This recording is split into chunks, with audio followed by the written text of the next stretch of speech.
Lisa Hayes reporting for North Beach TV. Today we are at the Ocean Shores Convention Center at the Beachcombers and Glass Float Expo, talking with Alan Raymer about how this event came to be. Hi, Alan. Hi there, Lisa. This event, this is the first year of the Beachcombers and Glass Float Expo, and this is basically an extension of the Beachcombers Fun Fair, which started in 1985. And the first event took 2 years to develop. A group of 6 people from this area got together to brainstorm a Beachcombers fair in the Ocean Shores area. In 1985, we had the first event, and I was the chairperson for the first 5 years. And we had 6 of us that brought the fair to fruition.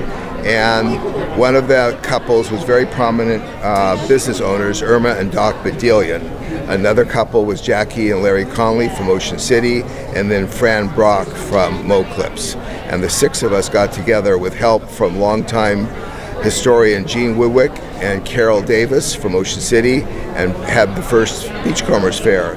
Now, there have been some changes to this event starting this year and for years moving forward. Please tell us about those changes. Okay.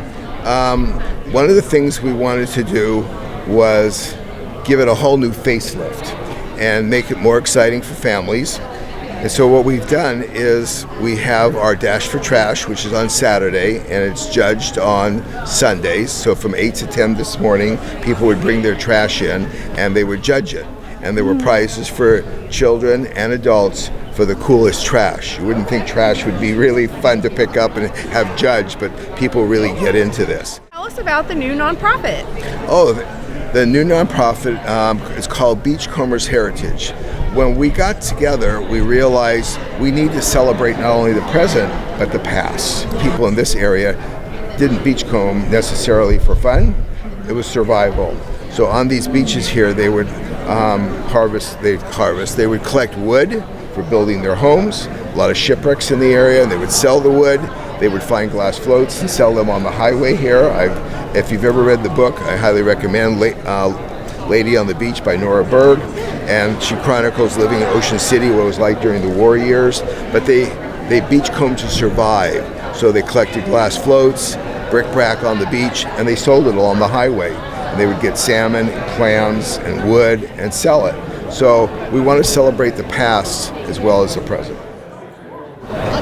Now we are talking with junior beachcombers Nash and Riker. Nash, please tell us about your glass float. So we're just driving down the beach one day, and we just hit a corner. And me and my dad saw a cool log, and we got back in the truck, and then I saw this big glass bowl.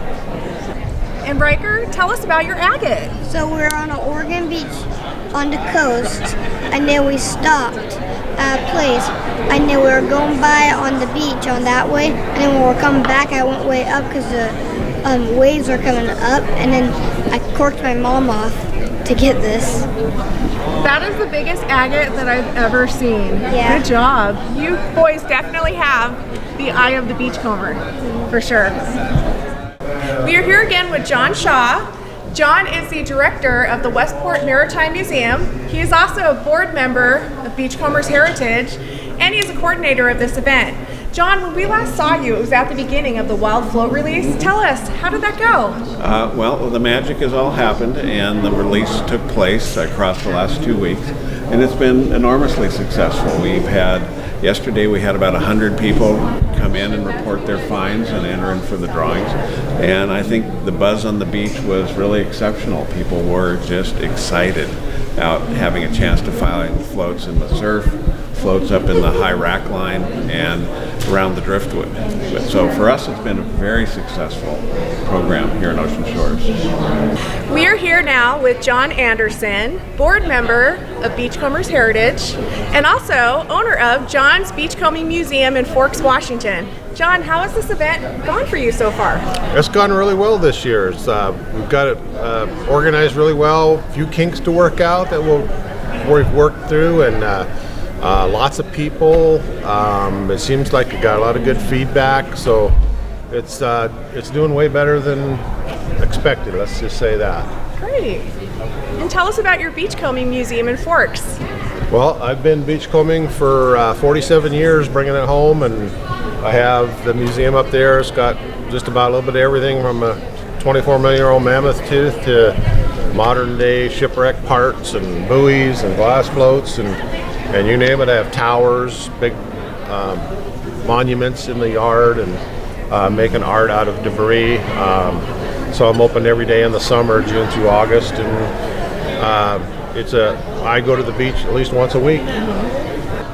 It's been fun over the years. My kids have been through it. Now my grandkids were here this year, so yeah, this is something for the whole family, and they can all get involved in beachcombing and putting things in and having fun. It's all about the fun, adventure. Fun, family, and adventure.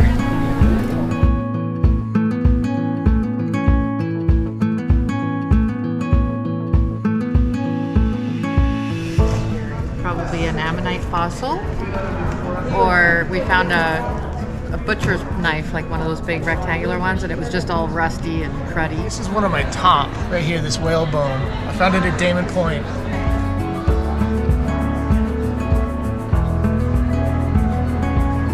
I think I found an artillery shell back when I was younger out on the beach.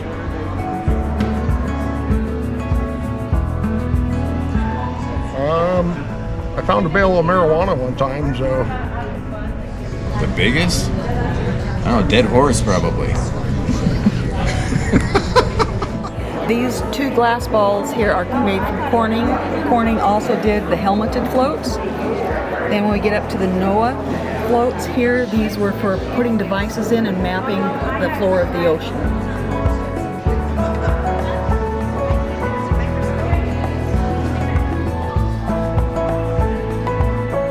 These are Northwest glass, and Northwest glass, they'll start their run in a really dark beer bottle brown. There's that. I'll take home whole lumber logs in my truck and turn them into benches or tables and stuff. And there was one that I have a Jeep, and that poor thing stuck out the back of the Jeep long enough that I thought if I get pulled over, I'm in trouble. But there was no way I was going to leave it on the beach. It was just such a beautiful piece.